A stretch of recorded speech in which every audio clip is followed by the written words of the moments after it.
Good morning, everybody, and welcome to Coffee with Craig. I am your host, Craig DeLuz, and I appreciate you guys tuning in to talk firearms policy, media, movies, you name it, anything relating to the Second Amendment advocacy, we're talking about right here.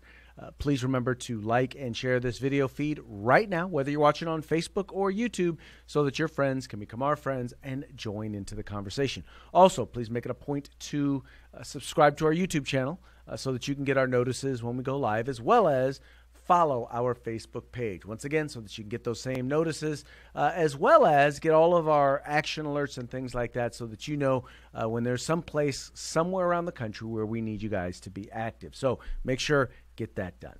Also, please remember, FPCgear.com. FPCgear.com is back up and running. Once again, some cool styles, some cool t-shirts for you to be able to get. You can know that every single dollar that you spend goes into the fight for our civil rights. It goes to help us fight, whether it's in the courts or whether it's in the legislature, whatever state legislature it may be, or in Washington, D.C., know that every penny that you give goes back into the fight. So it's not just about getting something cool to wear, but it's also about fighting the fight. So please make sure you guys go ahead and do that. All right, let's get into today's topic. Now, you guys know I enjoy having coffee. Well, last week, I was invited to coffee to talk about, quote unquote, gun control or gun violence, however you want to put it. And I was invited by a local television station as a part of kind of their upcoming election coverage to bring people together on various different topics that may disagree in order to have a kind of a roundtable discussion. They're doing this a bunch of different places, and this time they chose to do it at a coffee shop of all places. So little did they know that not only were they bringing in someone who was experienced at firearms advocacy and advocacy on behalf of the Second Amendment, but I'm also very accustomed to doing so while I am drinking coffee. So let's check out a quick snippet from our conversation. This was kind of the very first question that was asked.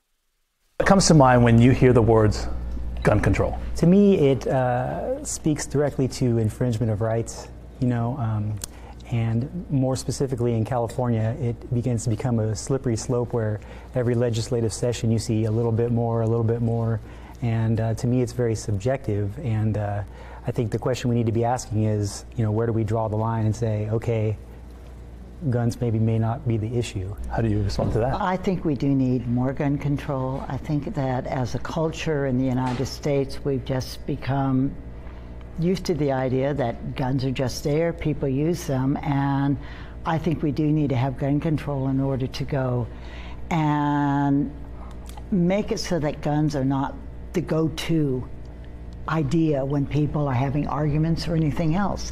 And I do think gun control maybe saves us from ourselves. Rebecca? I prefer to call it gun violence prevention efforts, and I am very much in favor of that. I think we can all agree that we have too much gun violence in America and in our state also, and I think that reasonable restrictions that prevent the wrong people from having firearms are very important, and I think there's a lot we could do to save lives in California. Kind of piggybacking off of what she said, it's not a gun violence issue, it's a violence issue. I mean, the reality is gun control is all about controlling a tool that is used by some people to commit violence and by some people to defend themselves from those who are seeking to commit violence. Now, you heard her respond. Yeah. Is there something that you'd like to direct directly to her? In California, we have a lot of the laws that the rest of the country that a lot of the country who wants gun control would like to see, and yet it still hasn't ended gun violence. You still have people shooting people on school grounds. You still have people who are utilizing firearms that are illegal in California. And that's because, guess what? Criminals don't follow the law. Well, so you kind of got a feeling for kind of how that conversation was going.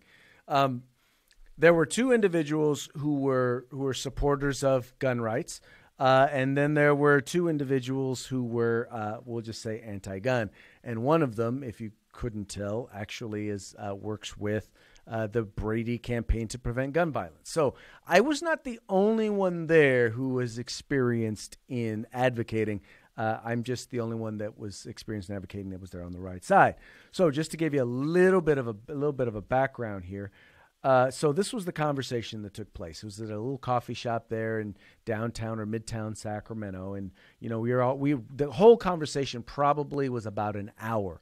And that whole conversation, there's an 8-minute segment of it. The whole piece that this is based on, this whole piece is about 8 minutes, and there's a link in the description to this video, so you can go there and you can watch the entire or at least the 8-minute piece.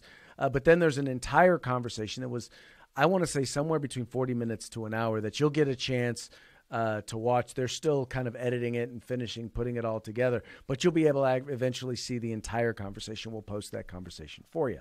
But let's talk about a few of the folks who were there. So first you had Jeff. Now Jeff is he works, I won't say where he works, but let's just say that he's a state worker, and he is a hunter, outdoorsman, and not someone who necessarily is experienced in advocating on behalf of the Second Amendment. But anyway, interesting cat. But he was there, and he was really parroting, or not parroting, but saying a lot of the same things that we say all the time in terms of, the go-to thing always seems to be that we need to create more laws. So anyway, so that was Jeff. Then there was Annette. Now, Annette is a former school board member. That's where I actually know Annette. She's a former school board member, left-wing liberal here in the Sacramento area, who during the entire discussion went out of her way to talk about, I have no problem with hunting or, sports shooting, but some of these assault weapon rifles, yada, yada, yada. I mean, really at every turn, number one, demonstrated a lack of understanding of the Second Amendment, which, by the way, has absolutely nothing to do with hunting or sports shooting. Anyway, and I made that observation during our conversation. But so you had that, but also really lacked understanding of, just like I said, some of the fundamental understandings of firearms. Anyway, moving right along, and then you had, and I don't remember her exact name. Last name was Gonzalez or Gomez or anyway, she works with the Brady Campaign. So it was probably pretty obvious when she started talking about the whole, we need to, gun violence. I'd prefer to call it gun violence because, see, those are the talking points now. They don't want to say gun control because now all of a sudden it means they recognize that that's infringing on people's rights. So they want to call it gun violence prevention, except the only thing that they really want to do is control people's guns in order to prevent gun violence. And I hope you guys kind of saw how I turn that around. Yeah, it's a violence issue. And let's talk about how we deal with violence. Because, see, violence is not caused by items, right?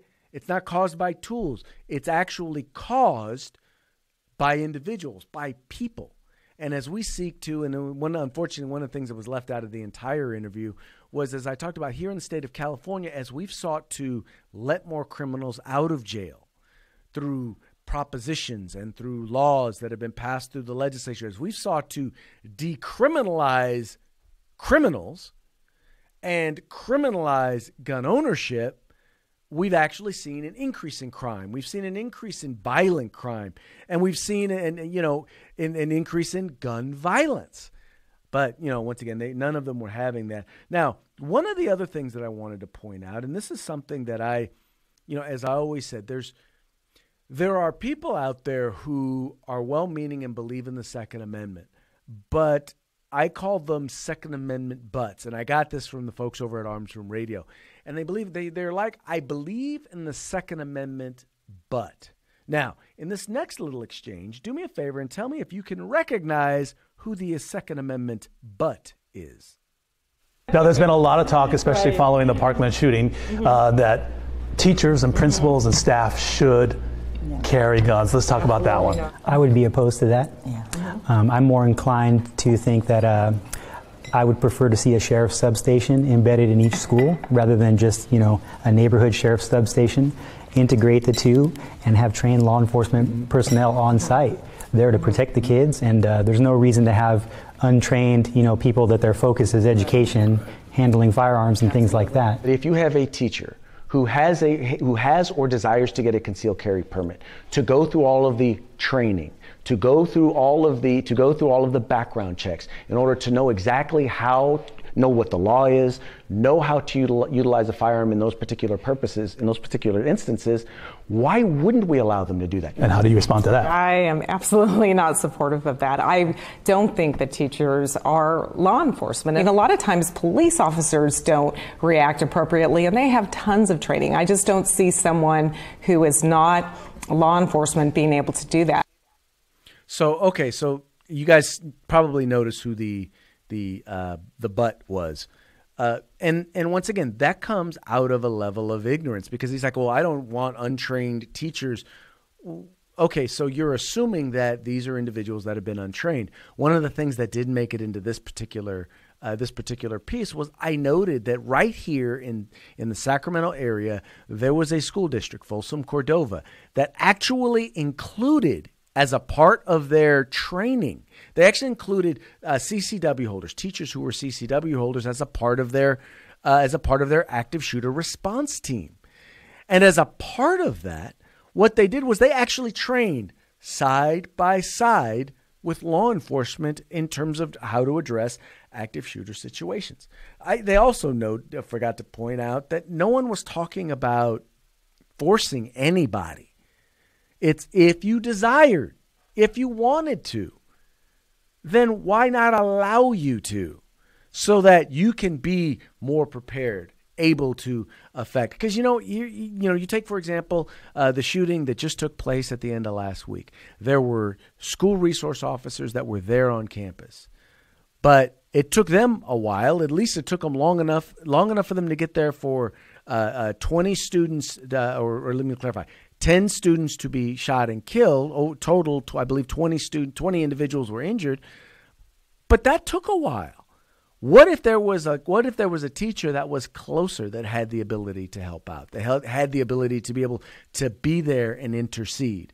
What we do know is that almost every single time an individual with a firearm in a mass shooting situation encounters an individual with a firearm, it almost immediately brings that situation to a halt.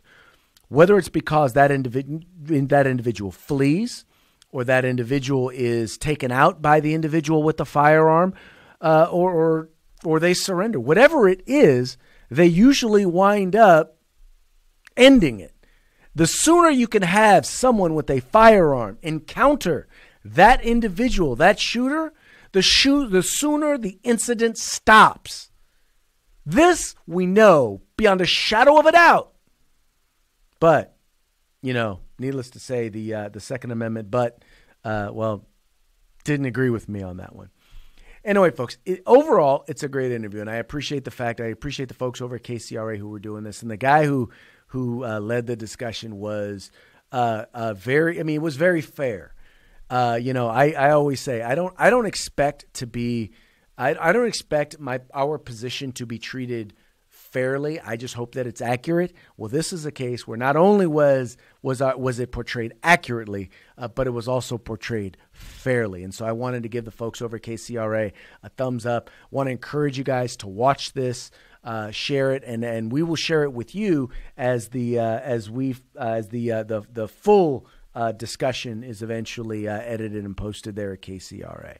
Anyway, folks, that's going to be it for today's Coffee with Craig. Thank you guys so much for tuning in.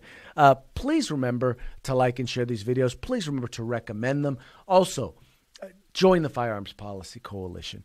I know you guys probably watch the videos and you think that these are cool and they're informational and they're interesting, but it's not just about the videos. It is about the advocacy. It is about helping us get the word out so that we can get more people engaged in the process. The whole goal of doing these videos is so that we can try and break down whether it's the stuff that goes on in the various legislatures, or break down the issues in a way in which that are easier for you to consume, so that hopefully you'll take action. Well, folks, getting you guys to take action, doing all of this, it only happens because you guys support us. So please join the Firearms Policy Coalition. If you're already a member, please donate. All you got to do is go to joinfpc.org. That's joinfpc.org. and join us as we fight for your civil rights. Because, hey, we got to use them or we are going to lose them. You guys take care. If you like our videos, follow, subscribe, like, and share.